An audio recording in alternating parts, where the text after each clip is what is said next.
When I was immigration minister, I started to do precisely the same. I believe very strongly that if you're here on a visa, you're a visitor in our country. Yeah. That is a privilege, it's not a right. And if you don't uphold basic British values, if you lionize Hamas and terrorist organizations, you should be kicked out. And frankly, you should never step foot on British soil again. And I started to do that. I revoked the visas of 2 individuals who were falling well below the standards we should expect, one of which was a student at Manchester University. Yeah. Unfortunately, they then appealed, and activist judges in the High Court upheld their claim, and I believe they're still here in the UK. That's totally wrong. It sends out completely the wrong message.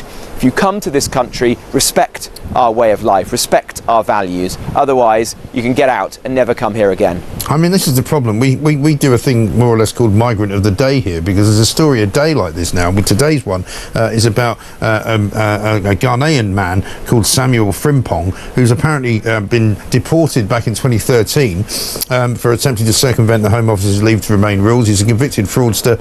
He went back to Ghana to live, but apparently, because he's been separated from his family, he's become depressed, and so he's allowed to come back and live with them.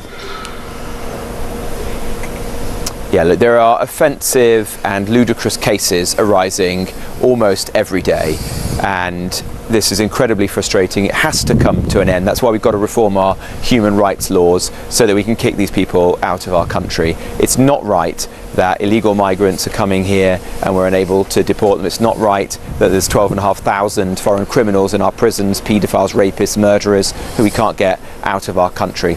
We've got to do the tough reforms that are necessary to fix the system and ensure that we have strong borders and our human rights laws aren't being flagrantly abused by migrants and others. Former Immigration Minister and current Shadow Justice Secretary Robert Jenrick has launched a blistering attack on the UK's continued membership in the European Convention on Human Rights, ECHR, decrying what he sees as legal obstructions to the government's efforts to remove foreign nationals from the country. Speaking at a policy event, Jenrick expressed frustration over the legal constraints imposed by international human rights frameworks, arguing that they have prevented the Conservative government from taking decisive action on deportations.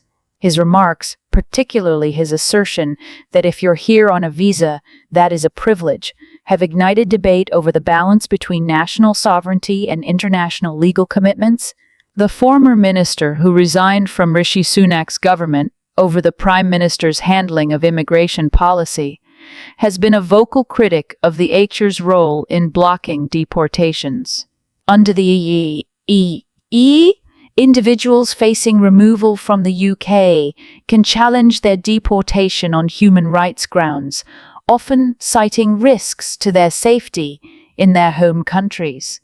Jenrick, however, argues that this legal mechanism has been abused, preventing the government from fulfilling its commitment to reducing illegal immigration and maintaining national security. His frustrations were palpable as he recounted his time in government, saying that his attempts to revoke visas were repeatedly thwarted by human rights legislation. "Respect our way of life, our whys, get out," he declared, a stark warning that encapsulates the increasingly hardline stance on immigration within the Conservative Party.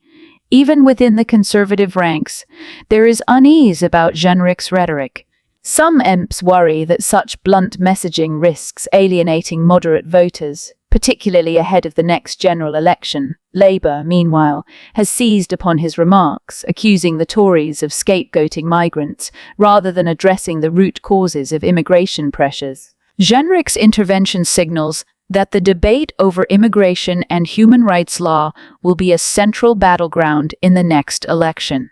The government, under increasing pressure from right-wing factions, continues to push for stricter immigration controls, with Suella Braverman and others previously floating the idea of leaving the ECHR altogether. For now, the UK remains bound by its obligations under the Convention. But if figures like Jenrick continue to shape the Tory agenda, the country's relationship with international human rights law may face its most serious challenge yet. One thing is clear: the immigration debate is far from over, and the fault lines within the Conservative Party are only deepening. Now we come to the next news. We've talked about the battlefield. He's making advances, but they're not dramatic. Long term, the Russian economy can't survive this for year after year after year. I agree with that. I understand that. But it's sort of, Russian President Vladimir Putin has conditionally agreed to a US proposed short-term 30-day ceasefire. The bit I don't get is he wants to talk about the recognition of areas. He wants to talk about no deployment of foreign troops. Is he saying, this is the bit I don't understand, is he saying, I will sign the ceasefire deal provided these things are on the table to be negotiated? Or is he saying, I won't sign it unless we agree these already? Or is he, as you hinted, just stringing the whole thing out? He's stringing it out, but it's the bit you missed. And it's the bit that they buried in the news agency reports. And it really matters to Vladimir Putin, the root causes, how all this began.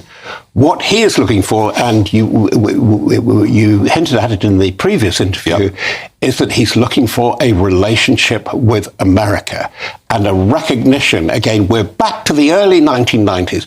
He wants Russia not to be humiliated, but but to be recognized as a premier, as a paramount power of Eurasia, and to be the partner. Europe and the EU to be diminished, Russia to rise, and we'll do our part of the world. You have America and China. The thing going in the background is that I think Russia desperately wants to detach itself a little bit more, never break up entirely, but they're very, very worried. I know this. Elements in the Kremlin are really worried about the grip that Beijing has in every sense, in armaments, in technology, in money, and who knows, maybe even manpower.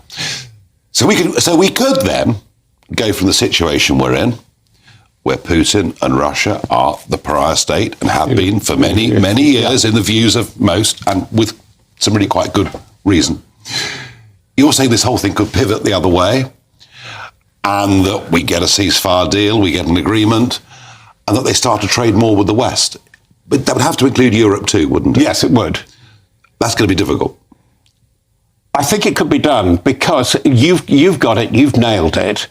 There are elements in Germany even, but particularly Italy, who are desperate to get that gas flowing, gas flowing I know. Even more. So you're saying, look, so you can't do this trading, the land of Marco Polo, the trader, the merchant who goes east, come on. But the figure they invoke, which is a very interesting amount of great myth, Enrico Mattei, who reinvented the petrochemical industry for Italy post-war, post-Mussolini. And that is alluded to. There's a lot more in play here than might appear. It's well worth reading the key speeches. There are two of Putin's career when he rises to power. One, his declaration to the Munich Security Conference in 2007. I know you stand for international law and order, but you are abusing international organizations for, the word is he uses, vulgar individual gain. And then the year after, what did they do? Ignored all that and said, well, at the Bucharest NATO summit, perhaps we can let Georgia and Ukraine into NATO.